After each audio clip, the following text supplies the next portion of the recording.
അനേക ഭാരതീയ ഭാഷകളിലേക്ക് വേദപുസ്തകം വിവർത്തനം ചെയ്യുവാൻ ദൈവം എഴുന്നേൽപ്പിച്ച് 1761, 1834 കാലഘട്ടങ്ങളിൽ ഇന്ത്യയിലേക്ക് കടന്നു വന്ന ഒരു മിഷണറി ആയിരുന്നു വില്യം കേരി.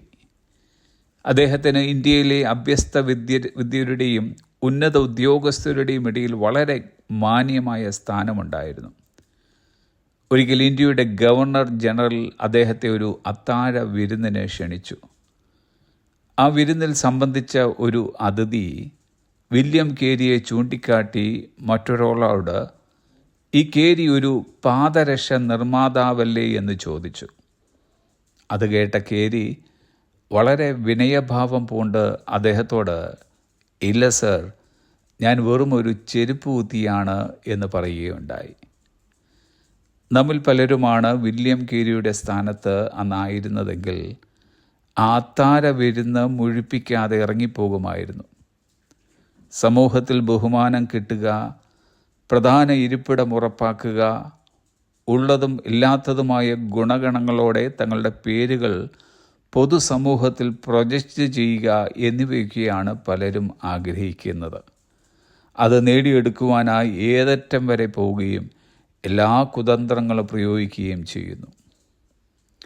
ജലപ്രളയം തുടങ്ങി ദൈവം ഭാഷയെ കലക്കിയ കാലഘട്ടം വരെയുള്ള 429 വർഷങ്ങളിലെ മാനുഷിക ഭരണയുഗത്തിൽ ദൈവം മനുഷ്യന് കൊടുത്ത ചുമതലയായിരുന്നു, നിങ്ങൾ സന്താനപുഷ്ടിയുള്ളവരായി പെരുകി ഭൂമിയിൽ നിറവീനെന്ന്. എന്നാൽ അതിന് നേരെ വിപരീതമായി മനുഷ്യരെല്ലാവരും ഷിനാർ ദേശത്ത് ഒരുമിച്ച് കൂടി. ഭൂമിയിൽ ചിതറിപ്പോകാതിരിപ്പാൻ ഒരു പട്ടണവും ആകാശത്തോളം എത്തുന്ന ഒരു ഗോപുരം പണിയുവാനും ഒരു പേരുണ്ടാക്കുവാനും തീരുമാനിച്ചു.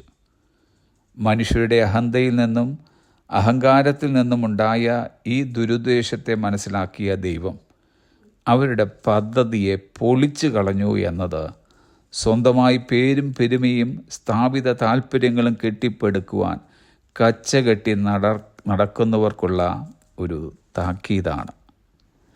അത്താഴത്തിൽ പ്രധാന സ്ഥലവും പള്ളിയിൽ മുഖ്യാസനവും അങ്ങാടിയിൽ വന്ദനവും മനുഷ്യർ റബ്ബി എന്നും വിളിക്കുവാനും ശാസ്ത്രിമാരും പരീശന്മാരും അവരുടെ മന്ത്രപ്പെട്ട വീതിയാക്കി തൊങ്ങൽ വലുതാക്കി മനുഷ്യരുടെ മാനത്തിനു വേണ്ടി ജീവിക്കുമ്പോൾ ഒരു പുതിയ നിയമവിശ്വാസിയോട് യേശു കർത്താവിന് പറയുവാനുള്ളത്, ഭൂമിയിൽ ആരെയും പിതാവെന്ന് വിളിക്കരുത്, ഒരുത്തനത്രേ നിങ്ങളുടെ പിതാവ്, സ്വർഗസ്ഥൻ തന്നെ. നിങ്ങൾ നായകന്മാർ എന്ന പേരെടുക്കരുത്, ഒരുത്തനത്രേ നിങ്ങളുടെ നായകൻ, ക്രിസ്തു തന്നെ. നിങ്ങളിൽ ഏറ്റവും വലിയവൻ നിങ്ങളുടെ ശുശ്രൂഷക്കാരനാകണം. Have a blessed day.